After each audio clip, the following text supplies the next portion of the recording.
Welcome to the Daily Vibecasting. Hey, everyone. Today, we're jumping straight into what is absolutely buzzing on X, like right now. Yeah, we've got a stack here. 16 significant posts hitting all sorts of It's things. going to be rapid fire, super energetic. Get ready for today's digital pulse. Okay, let's hit it. First one, at Elon Musk. He's announcing a big breakthrough at Boring Company. Oh, yeah. What is it? It's called Zero People in Tunnel, ZPIT. Continuous mining, but get this, no actual people in the tunnel while it's working. Whoa, okay, so safety implications are huge, right? Totally. And think about speed, cost efficiency for tunnel building. Right. This could seriously shake up infrastructure, city transport, logistics maybe. Exactly. Huge potential. Yeah. Okay, next. At Typesfest, that's Ryan Petersen. He's basically saying China's way ahead in cars based on what he's seeing. Ahead. In Yeah. what way? Like EVs and tech? Yeah, exactly. Yeah. EVs, advanced tech. Yeah. And it's not just anecdotal. Even back in 2020, Wikipedia data showed their own manufacturers grabbing a big slice of the domestic market. And check this Trident's technology data from Feb 2025. Had BYD nearly matching Tesla globally in EV sales. And they dominate China's NEV market. NEV, new energy vehicles. Right, EVs and plug-in hybrids. But Peterson says it's not just cars. China's also leaping ahead in drones. Think Meituan's deliveries in Shenzhen. Yeah. And eVTOLs. That whole electric vertical takeoff and landing aircraft scene is booming there. Wow, okay. A lot happening there. Quick shift then. At Kobe Slater reporting on UnitedHealth, UNH, stocks down 11%. Yeah, tanking. Apparently the CEO's exit was unexpected and they've pulled their 2025 guidance. That sounds serious. It is. Ed Kobe Slater points out they've lost something like $300 billion in market cap just in the last month. It's a 45% drop overall for the month. Ouch. Any reason why? Well, it seems tied to rising costs in their Medicare Advantage plans and lower government reimbursements hitting them harder than rivals, maybe like Elevance Health, that V28 reimbursement change. Gotcha. Okay, maybe some better news. At Watcher Guru says U.S. inflation fell to 2.3%, lower than expected. Yeah, a dip. Training economics data shows it trending down recently. But I feel a but coming. Well, yeah.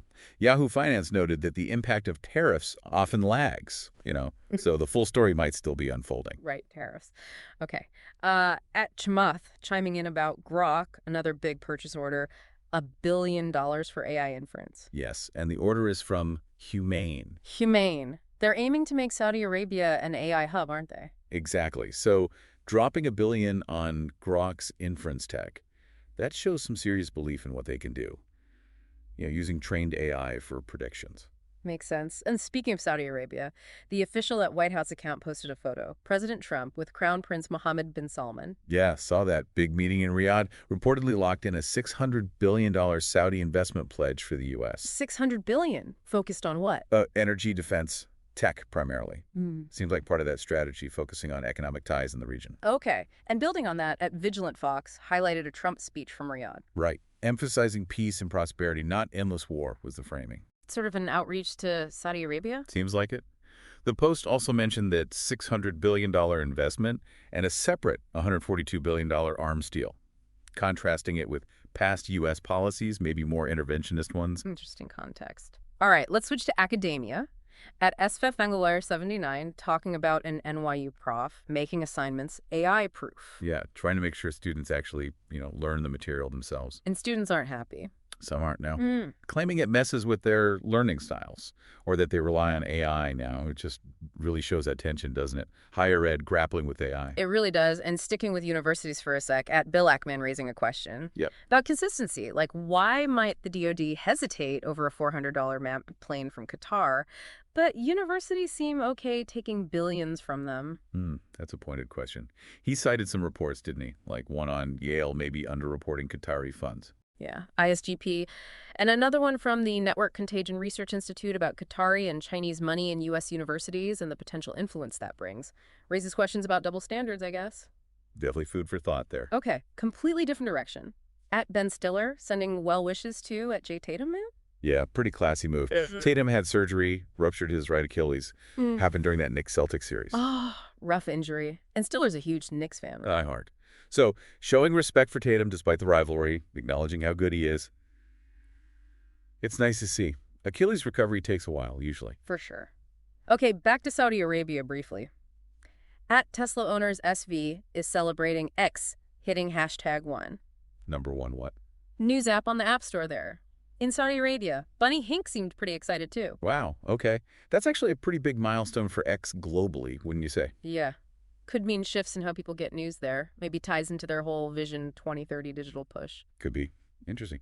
And still in Riyadh, at CBETO 2, reported Elon Musk spoke at that Saudi-U.S. investment forum.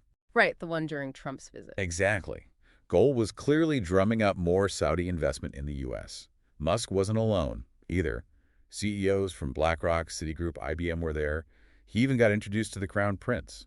Big names, big money talk. Okay, econ numbers again. At Zero Hedge posted that lower CPI data. Yeah, but with the comment, but tariffs. Exactly. And then at Wise Token just replied, higher.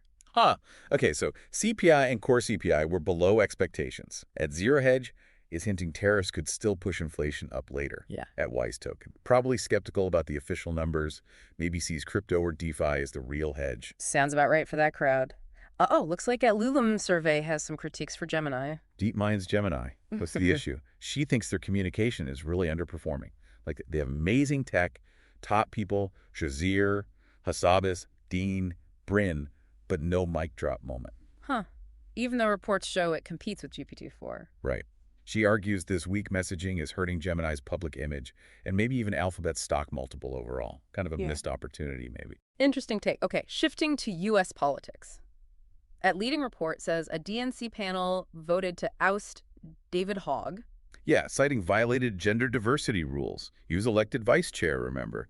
The gun control activist, Parkland survivor. Right, I remember. So this points to maybe some internal party friction about inclusivity rules, perhaps especially after the 24 election results. Seems plausible. It's definitely causing some chatter. Okay, final one. At Timcast posted with a link. To what? A ChatGPT answer saying Trump paused refugee intake in 2025. Wait, 2025? That's wrong. Biden was president until Jan 20th, 2025. Exactly. A clear AI hallucination, right? Just making stuff up. Yeah, it happens, even with advanced models. OpenAI itself has published data on hallucination rates.